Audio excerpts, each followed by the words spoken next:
Good morning, ladies and gentlemen. Welcome to the Catalyst webinar series presented by the Education Committee for the Southern California PGA.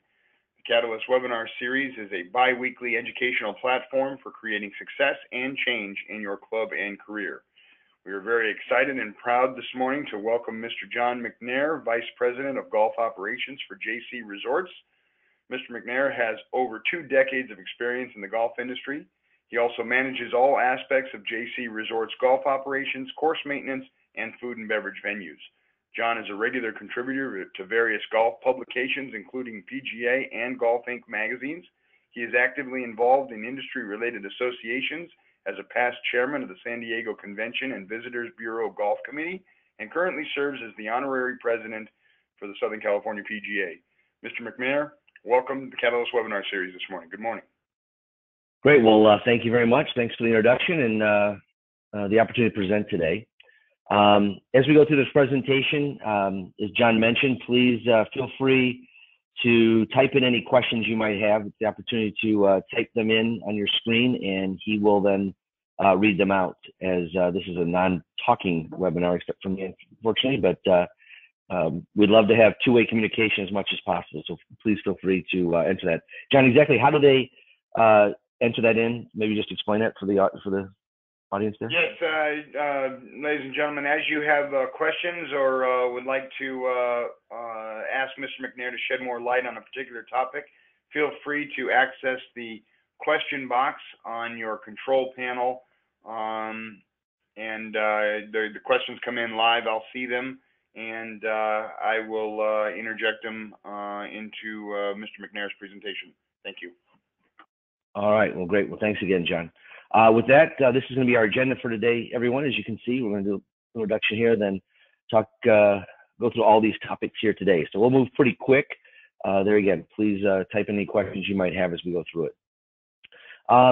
Start with defining today's competitive golf market opportunities. Everyone knows there's challenges out there, but I wanted to start by just going through some stats and facts of where some opportunity might be for managers in the golf business. So this is the first one I want to talk about is golf participation for ages 25 to 44 years old. As you can see in this slide, it has dropped quite drastically since 1992.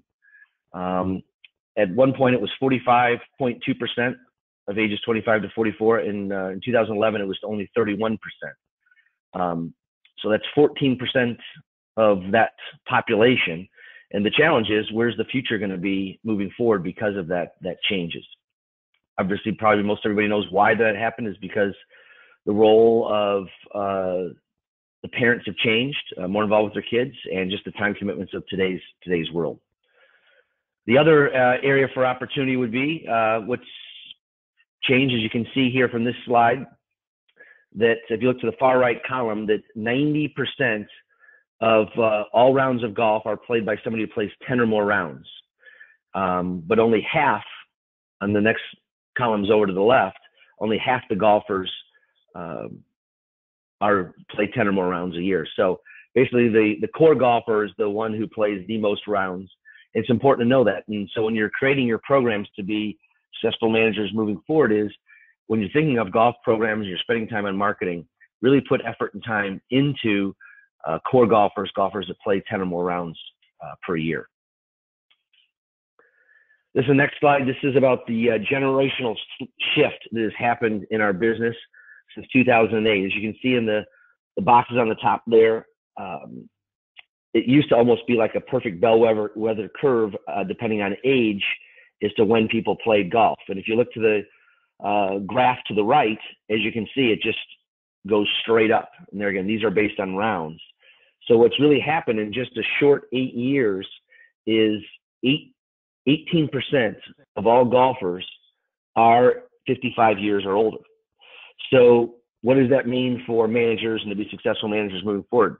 When you're putting in your marketing programs, think of those golfers, because that's about 60% of the rounds played in America today. I'm sorry, 60% of rounds, 60% of rounds played today. So when you're doing that, really think when you're adding senior rates out there in the marketplace, really think about that. Know that that's not just a small part of the population, that's 60% of the population. And I think that's a very important point to be there again a successful golf manager in today's market. I know everyone's trying to give senior rates, but as you can see, when you do that, you're discounting essentially the 60% of your market.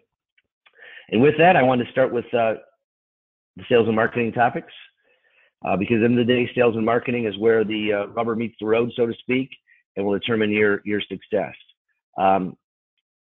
This slide here just talking about marketing. Obviously, I want to try and tie in golf lessons too, for those of you that are teachers, where we can. Obviously, that's where people buy their golf.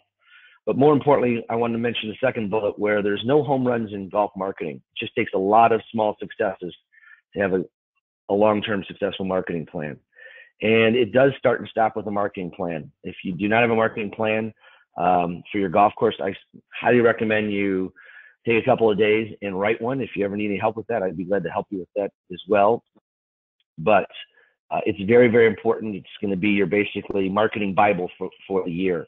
And even if you're a teaching professional and you have your own business, independent contractor, it's a good idea to write your own marketing plan to help keep driving new students to you all the time. Next slide here is on branding. The question is, do you know your property's brand? Do you also know what delineates you from your competition, your golf course? It's important there, again, teachers the same way. I'm going to tell you at JC Resorts, ours is to have quality, value, and variety, and something for all golfers. The other one is that we want to have the best greens in the county. So when you're putting your marketing plan together, know what your brand is going to be. It's very, very important that you put that together, because that's going to be your message throughout everything you do from a marketing standpoint. Next is database. A couple highlights here on the database that we believe is very important from a marketing standpoint to be successful. First is the quantity. Obviously, usually the largest database wins. The other one is from a quality standpoint, is making sure that they're fresh names and emails, and they're engaging into your programs when you send marketing promotions out. And the last thing is, ideally, if you could, to have targeted databases. So if you know that there's senior category, that they're in the seniors, if they're residents, if they're beginners or juniors, to know what demographic they're in. That'll help. So that way, when you're sending marketing campaigns out, sometimes you don't want to might want to send a complete blanketed email out to everyone. You might want to target it to juniors or beginners, etc. So those are the highlights on the database I wanted to cover. Website. One of the things we think is most important that I don't know if every course does, is to make sure you have your best rate guarantee on your website. That way your customers aren't looking at other websites, third-party websites, to play the rounds of golf. The other one is your website. Always make sure that you give them an option to purchase, whether it's a round of golf, or if you have a loyalty program or a membership program, allow them to be able to purchase that online if possible. And the other thing is to make sure you have a mobile or tablet website. It's shifting more and more every single day that's where people are viewing your website as well as buying on your website. So if you don't have a mobile or tablet website as well, I highly recommend you do it in addition to your one off the typical desktop. Example of that at JC Resorts, our website for online booking was just okay from a tablet standpoint and the website standpoint. We shifted it recently, and our online bookings for tee times went from 8% just a little over a year ago to 31% today. So it's really been quite a shift, and I highly recommend you look at that as well. Next area, I think it's important for all managers to be able to know what really happens with third-party vendors, i.e. Golf Now. There's some advantages. Obviously, they can liquidate tough-to-fill times, generate some additional revenue, expose the course to customers who might not play. But there are some disadvantages as well. First one, that it can erode your price structure if you're not careful, particularly if they're not keeping your rates at the lowest floor that you want them to be at. Number two is you can reduce your average green fee. Three, your trade round will create price and value erosion. And the other problem is, if all of a sudden you're giving as good a deals as your own course, website or posted rates, what will happen is these golfers will then end up going and be loyal to the third-party discounter's website, not your website, therefore driving traffic away from your course. So I think it's very important that you look at all those advantages and disadvantages if you're going to get involved with third-party vendors. The other area I want to talk about is discounting, just for the next couple slides. I thought that it was important to present this, that when you're discounting your rounds, especially with third-party vendors, you need to know how many rounds you're going to have to increase when you discount your own rate. And this is an example here. So if you have a $50 average green fee and you're going to do about 100 rounds a day, you're averaging 100 rounds a day, making $5,000. If you lower your rate just 20% to $40, the challenge is it takes a 25% increase in rounds, or 125 rounds, just to get back to the break-even point. So when you're discounting, really make sure, depending on the percentage you're doing, analyze how many more rounds you're going to need to do just to get to break even, to make sure it's worth it before discounting. We think that's very important. In addition, as you can see in the third bullet point down there is the worth proposition. So if you keep discounting that, do all of a sudden golfers feel that that is what your product is worth? An example I always use is, if you go to a store and you're going to buy a shirt and you love the shirt and it's regularly priced $80, you get it on sale for $60, and you love it. It becomes your favorite shirt. All of a sudden you want to go buy it in yellow and the shirt's back up to $80. You're probably not going to pay $80. Your value, your perceived value of that shirt was the $60 that you bought it when it was on sale. So it's very tough to take that up. So be very cautious of that over time if you're going to discount. The other one I think is important to mention is, if you don't a lot of times people follow their competitors with their pricing, but I'd be very cautious of that. If you don't have a clear understanding as to why your competitors made a change in price, you probably shouldn't act just because they're at a lower price. So I would recommend being very careful of that. This next slide just talks about, this is a real golf course, the course that we have that's on Veterans Day from 08 to 09. As you can see, in 08, we kept our green fees at our weekend rate. And from green fees, we did 114 rounds and $57.49 in revenue, $50 average. The next year, we wanted to experiment with it and see if we went down to our weekday rate. We ended up getting 133 rounds, which sounds great. You did about 20 more rounds. But unfortunately, our green fee average went down to $32.13. And the total green fee revenue was $4,274. So it was a $1,475 mistake, essentially, by trying to go to the weekday rate. So my recommendation is for managers, golf professionals, is if you're going to be doing holiday rates for weekday or weekend rates, really do the math and make sure it's the right call. For us, we've always found that going the holiday rate on a weekend or higher rate has always been better. Long term, it makes more profit. Next, social media. As everyone knows, it's important, but the key is to make sure you're always doing three main things. That's, are you engaging, are you educating, and are you entertaining your followers?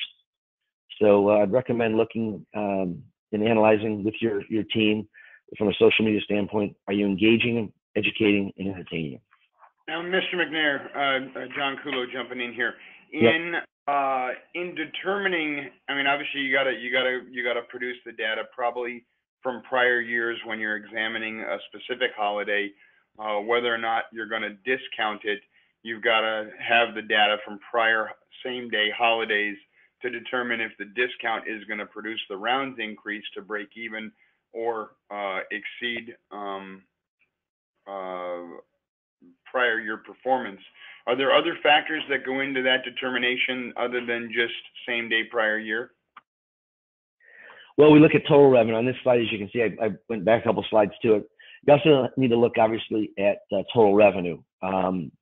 We had a banquet that day kind of skewed the total revenue towards the favor of the weekday round. But we do look at that. Typically, you'd say, okay, well, if you do more golfers, you should do more in food and beverage, you should do some merchandise sales, more range sales.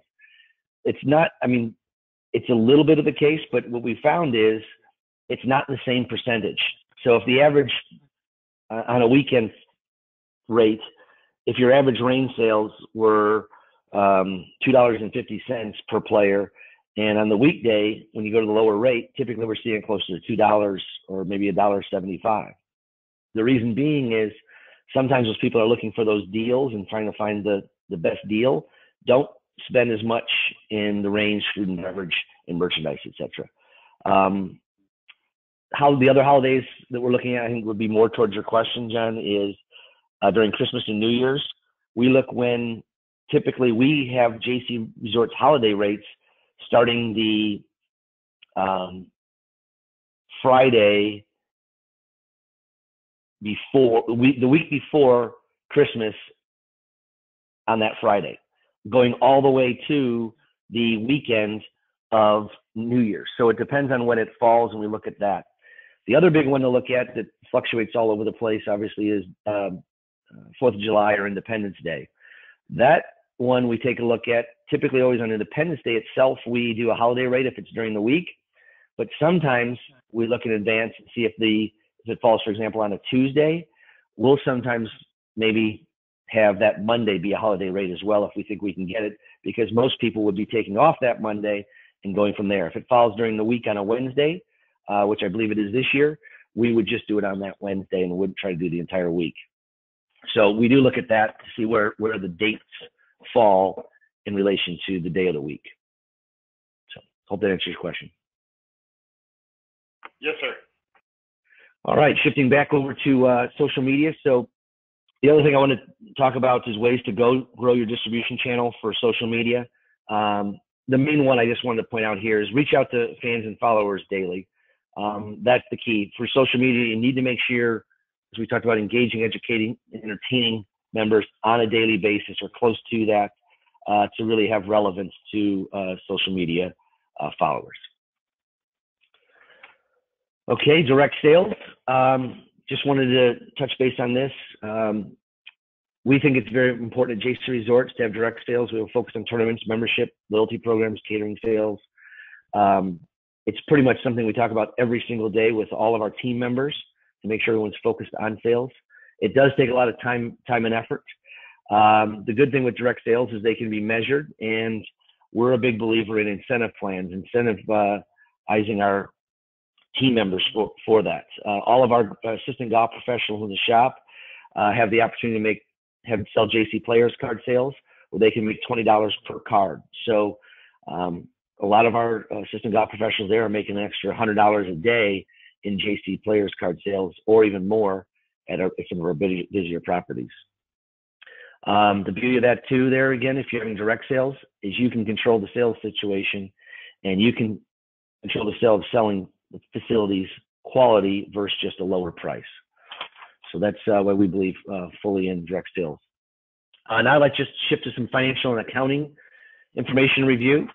I think it's important that all managers of all properties are involved in the budgeting process. A lot of the professionals I talk to say, well, I just was handed my budget. I would highly recommend, if that's even the case at your property now, that you ask your manager, general manager, or team members to try and get involved with the budgeting and the financial process. It's going to be very important, not only today, but it's going to get more and more relevant over time.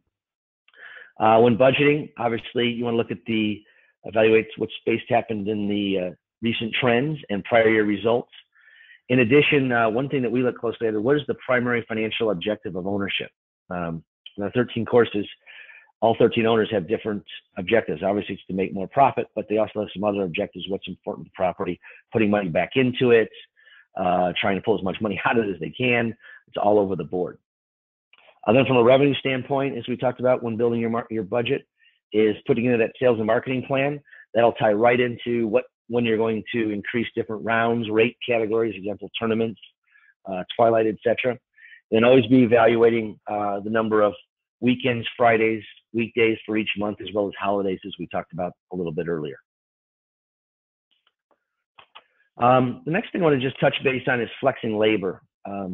This is very important for us anyway at JC Resorts.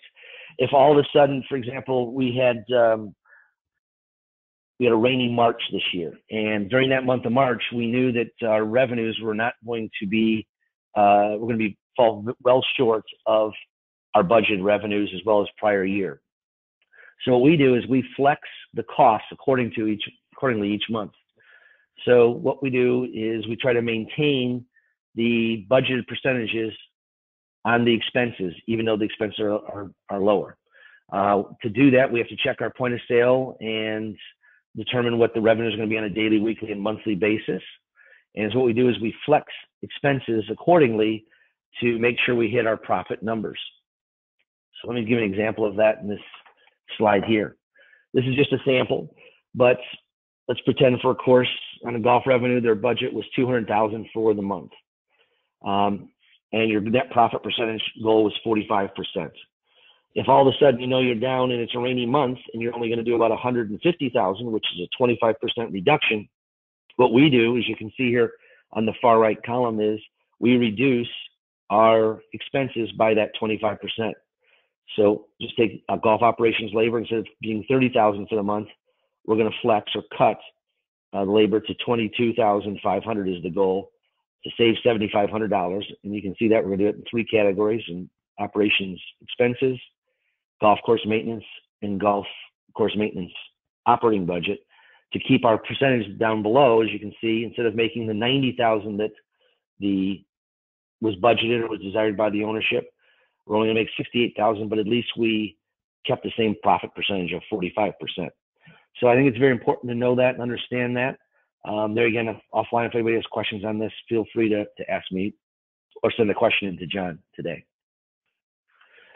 Now I'd like to touch base on food and beverage. And the reason I just want to spend a couple slides on food and beverages, we feel it's really important to know what's happening in food and beverage from a golf perspective.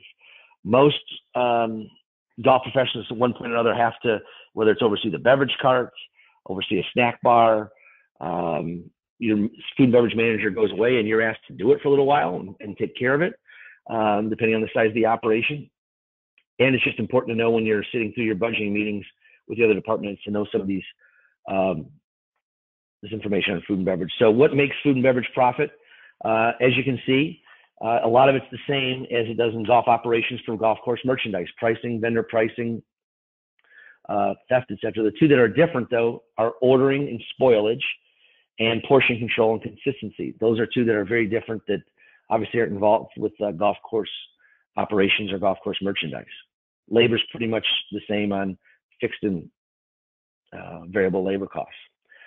So it's important to know this. If you ever have to get involved with food and beverage, even for a short period of time, this is what is called a core card. And a core card is basically a build out of what it costs to price a item. In this case, it's a simple hot dog.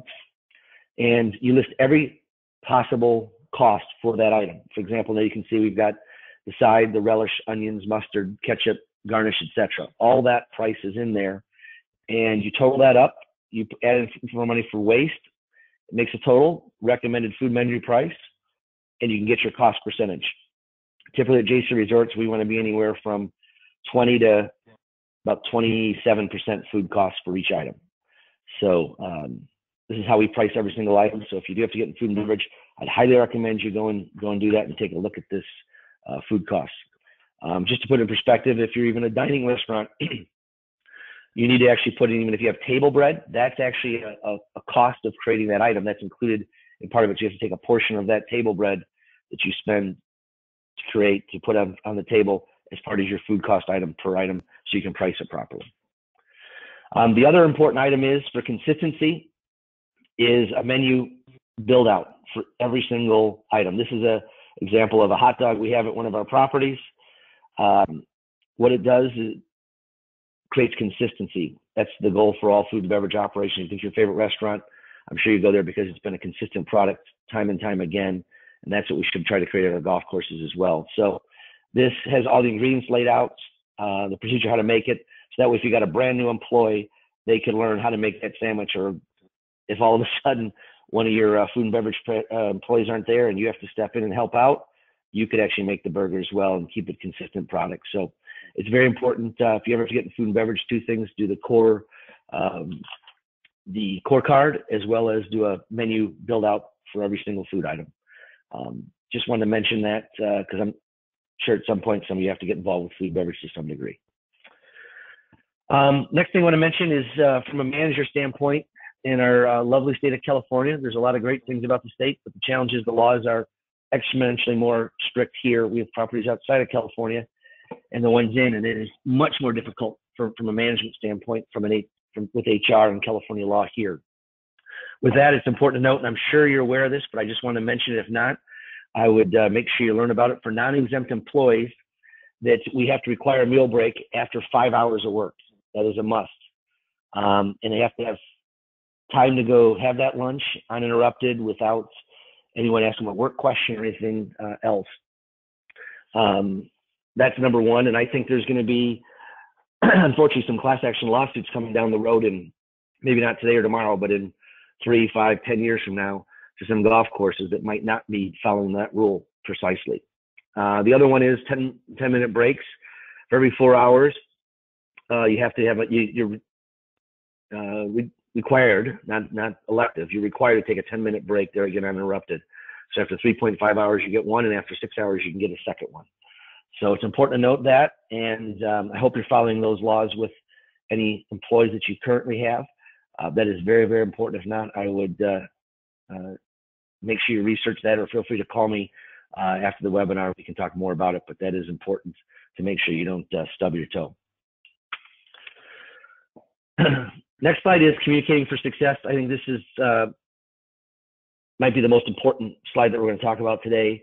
I'm a big believer in getting together and having department head meetings on a regular basis at every property. In addition to JC Resorts, we have what's called a strategy meeting, where all of the general managers and head pros get together every month. And I've been with them for 19 years. For 19 years, every single month, we've done that religiously. And I think it's very important to make sure everyone can communicate together. As you can see in here, for your department heads, what's your relationship with your food and beverage team and manager? What's your relationship with the golf course superintendent and their team? Accounting, HR, and IT as well. The older I get, the more I realize how important those relationships are. They can make or break an operation, your accounting, HR, and IT departments. Really getting to know them as well. Sometimes they're forgotten, but I would highly recommend you spend as much quality time with them as possible to make sure that you're following all the rules and regulations, and when you need help from them, they're there for you. The other one I want to talk about is I'm a big believer all great leaders communicate effectively. It's important for you too as a manager, because from a time management standpoint, I've always learned the more people I can get together when I have my meetings and talk about things, and make sure you have an agenda in advance that covers all the areas, and you spend some time putting it together and well thought out, it's going to make you much more efficient and much more effective. How many times I'm sure you've all of a sudden realized, oh, I forgot to tell this person that, or I forgot to communicate that to that part of the team. If you're taking the time to create thoughtful agendas and think of what you're going to be talking about at all times during that meeting, it can be a huge time management tool for you to save you time. I also keep a notepad on my desk all the time. So whenever something pops up that, oh, I need to tell this person that, or I need to tell the food and beverage team this, I write it down. So then when I put my agendas together, I just reference that. I'm not having to go off complete new memory. More than half, 75% of my agendas are done before I even start making it, just because I've written my little notes down to remind myself to talk about those things in those meetings. So I highly recommend you do that. Bring as many people into your meetings as possible, and go from there. The other beauty of it is, if you're having those meetings on a regular basis, is it allows you to have a training element as well, which I think is hugely important. There again, we talked about some of the HR rules and the changes, the different laws. You can bring those departments that aren't quite as sexy as the golf operations, but you can bring that in as well. Yep. John, let me interject here. I got a couple of questions that came in for clarification. I know them, but it's relevant to what you're talking about. Could you explain a little bit the California state law about breaks? California state law dictates, I guess I could explain it as well, that if you work a shift that's over 6 hours, you must take a 30-minute off-the-clock break prior to the beginning of the 5th hour. And then if you're working a shift that's under 6 hours, then you are entitled to a 10-minute break for every 4 hours worked on the clock. I know it's kind of confusing, but I had a question come in that was curious about when do they have to take a 30-minute lunch break on a fifth hour shift. On a 5-hour shift, you don't have to take a 30-minute off the clock break.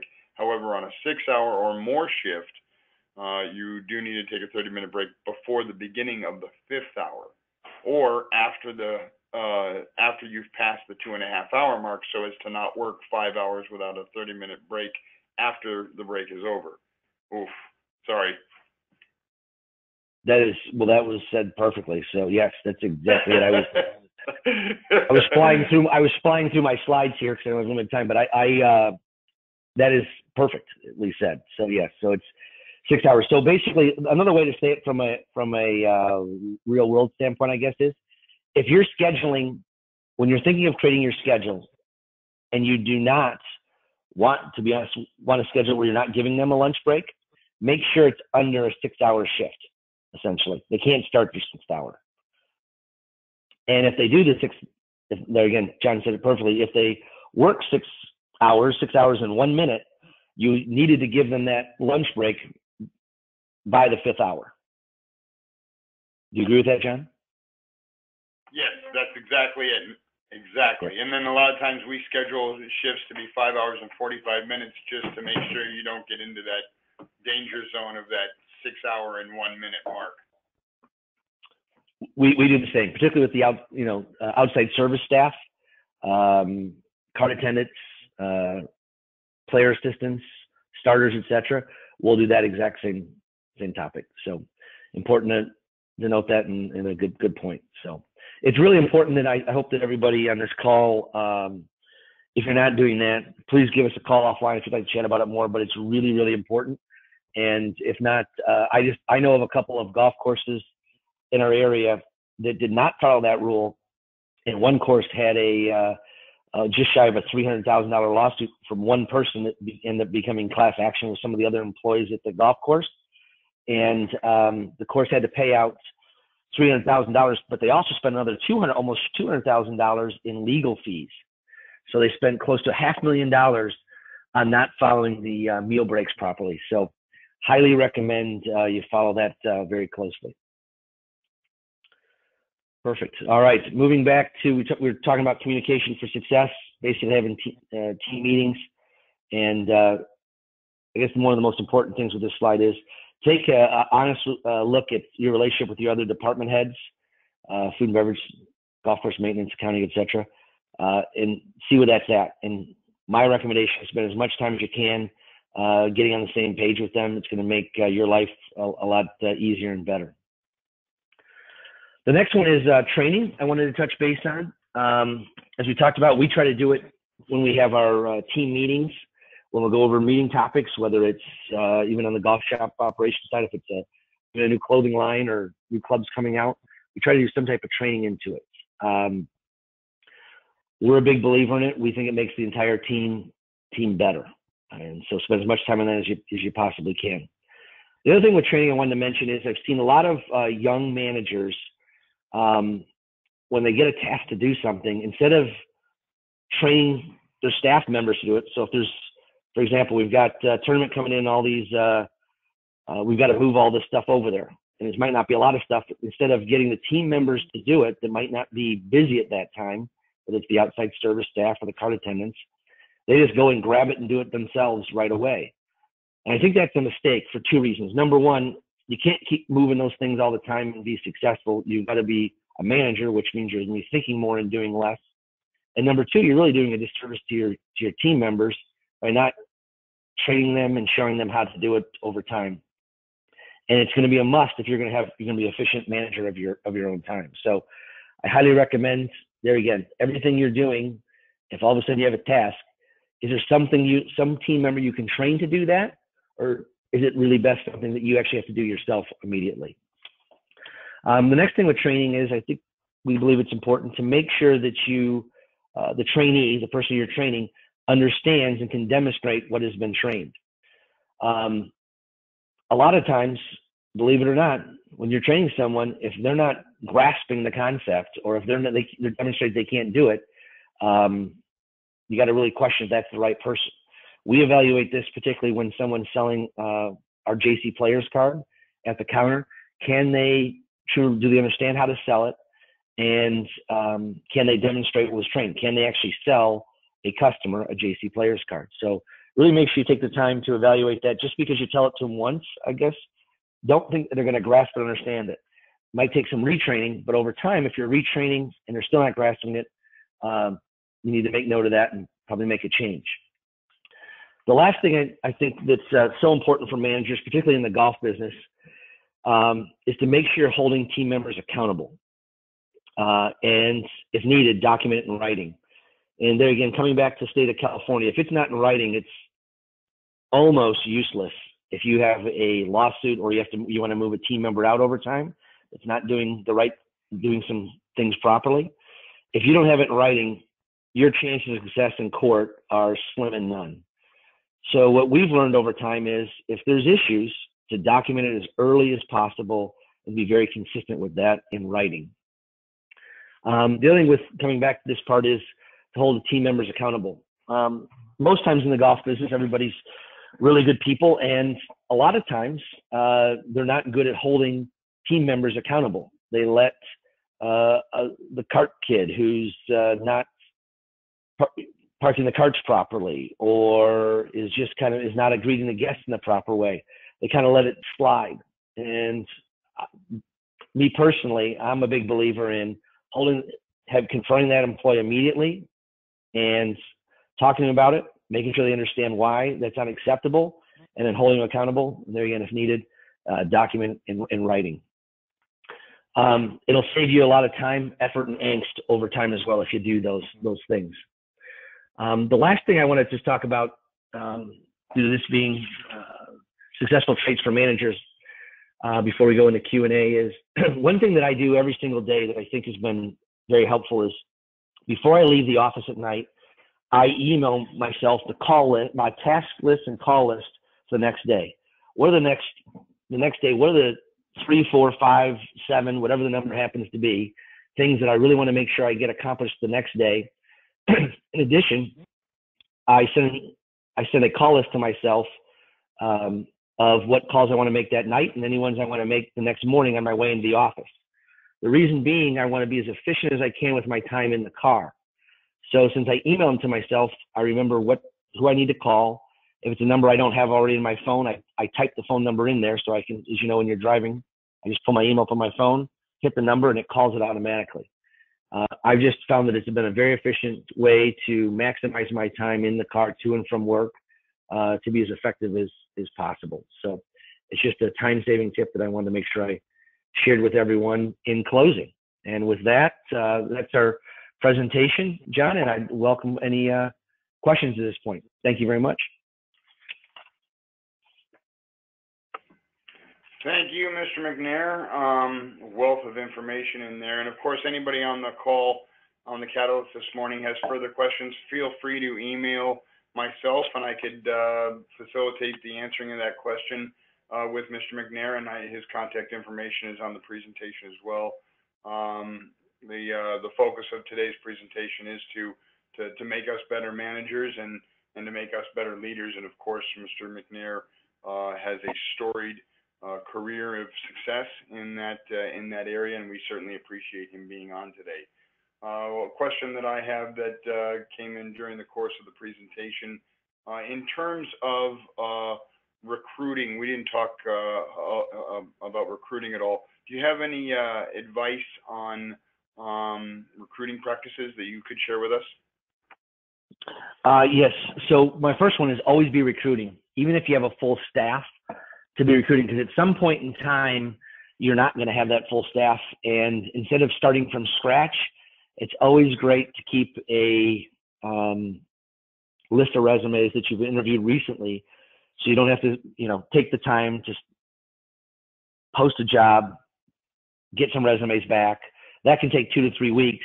And if somebody gives you 2 weeks notice, it could be, that's how you can delay a month before you actually get any basically applicants in to the job. And the challenge is, if you're not doing that, what that does, it puts a bigger burden on your existing staff. In addition, it makes it not as efficient because you got overtime and all the other kind of things that can be costly. So always be recruiting. Always be, when you're out at different, whether it's PGA events or other events, get to know as many people as possible and find out, get their information so you can, there again, not start from scratch when you want to do the interview process. I know we do things like myself and my other directors of operations, we speak at Golf Academy of America and Professional Golfers Career College, and kind of be out in the forefront of those colleges just so we can have exposure to new students. The last thing is through recruiting is make sure that you go through a rigorous interview process. And I know we're faulty of it as well at times.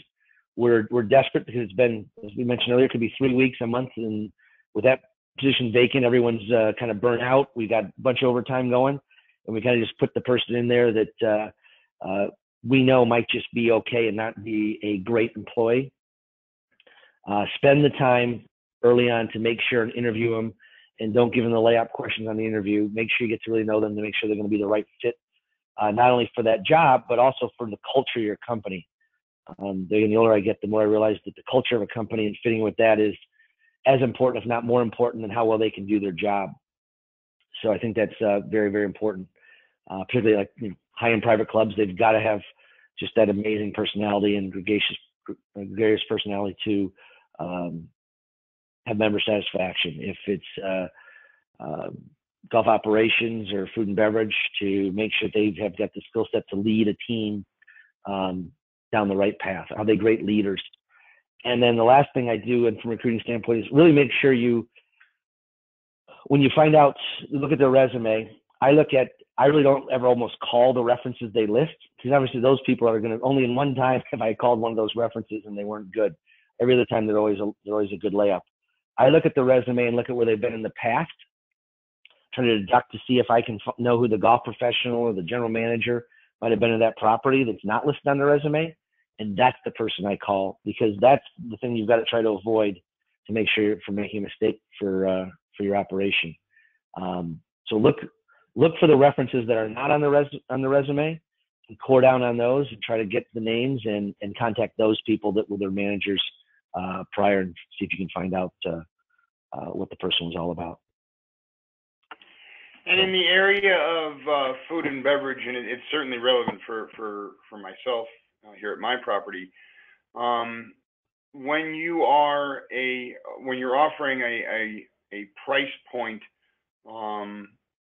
food and beverage option, be it snack bar or be it a a la carte $10 to $15 item breakfast venue, how do you evaluate the challenge of providing enough staff to give the right level of service, but at the same time not too much staff as to make the event not profitable? And then where is that push and pull? And if you can philosophize a little bit on that, I think the Catalyst would appreciate it. So John, you're talking about for like golf tournaments or banquets, that kind of thing? Is that what you're referring to? Yeah, actually anything. It all has every event has an equation where it becomes not profitable to staff it with the level of service that, of course, the members or the banquet attendees, they always want more staff and more service, but there's a point where you as the business operator have to staff it accordingly to make it profitable. And where do those lines cross-sect between profitability and service in your mind, and how do you get there? Okay, so perfect. So the key is to look at, number one, what is your budgeted percentage cost of labor? So let's say in a food and beverage operation, let's say it's, we'll just use simple number. Let's go 40%. That's high, but let's just use that for the start of this. So it's 40% cost when you're analyzing let's call it a wedding, or even a better example probably be for this group would be a banquet after a golf tournament. And you're putting together your total, you look at your schedule, analyze the labor, how many hours are going to be working for that. And you got to be careful. Sometimes people just analyze the hours of the banquet itself It's really not. It's the hours of prep and breakdown, not only for the servers and the busters, etc., but the cooks, the chefs, the catering salesperson that might have booked the food and beverage part of that and allocating part of their salary to it. Because all that matters. It needs to be in the equation because it is part of your total labor. So you need to look at that for the whole day. It might be the only reason the chef came in that day. So you have to analyze that as well. If your chef's salary is that, and you have to, divide it by essentially 250 days, that's what you have to put in there as well. So you add all that up, see where you're at, and it'll allow you to determine how much variable labor or staffing servers, essentially in this case, you would allow you to have for that day to still make your 40% budgeted number. So it takes math, and, it takes some time and takes some math to put it all together. But I think it's worth it, particularly if you're just starting out in food and beverage. It's very, very important to look at that, because if you don't analyze it that way, food and beverage labor will crush you in the food and beverage business. I see more managers that are, particularly from the golf side, that were head golf professionals. They went to become a general manager, and the food and beverage is the part that kind of can challenge them the most. And I've seen if they're going to fail, that's where they're going to fail, is in the food and beverage standpoint. So it's really important to analyze this, put the time in to do that. I've learned too that if that opportunity ever does arise to itself, and you want to become a general manager of a course, once you shift, really cut the cord from being a head golf professional at that point, especially in the beginning, and learn the areas that you might not know as well, i.e. food and beverage, even golf course maintenance to agree, spend a lot more time on HR and accounting, because you're going to need to, you can go back to the golf because that's what you know, and you'll be successful at that, but don't really cut the cord. Let the head golf professional do their job in that case and really focus on the general manager duties. But to answer your question, John, you got to put pen and paper to it, and you got to or Excel better yet, and analyze and see what the labor costs are going to be to you, so it can be quantitative, so you're not guessing. Obviously, you have to have a certain level of service. So the question is then, are you priced right? If all of a sudden you say, wow, I can only do this and it's going to be 53% labor costs, you have two options. If you want to keep your percentage costs, you either have to cut the labor, which is going to cut the service, or you have to increase price. So look to make sure your pricing is at the right model as well as you go through that. So I hope that answers the question. It does, certainly. I don't have any further questions that have come in through the panel. I want to thank Mr. McNair for his time and presentation this morning. Again, truly a wealth of information and a lot to be gotten and grown from. Thank you, Mr. McNair, for your time this morning. As usual, everybody, the Catalyst webinar quiz and the YouTube recording of this morning's Catalyst will be going out here shortly. Please take the quiz and return the quiz to Sharon Kerfman at pgahq.com, skerfman@pgahq.com. A score of 70% or higher will earn 1 MSR credit for attending today's Catalyst. Thank you, everyone, and we'll see you on the next Catalyst. Thank you, Mr. McNair. Have a great day, everyone. Thank you. Have a good day.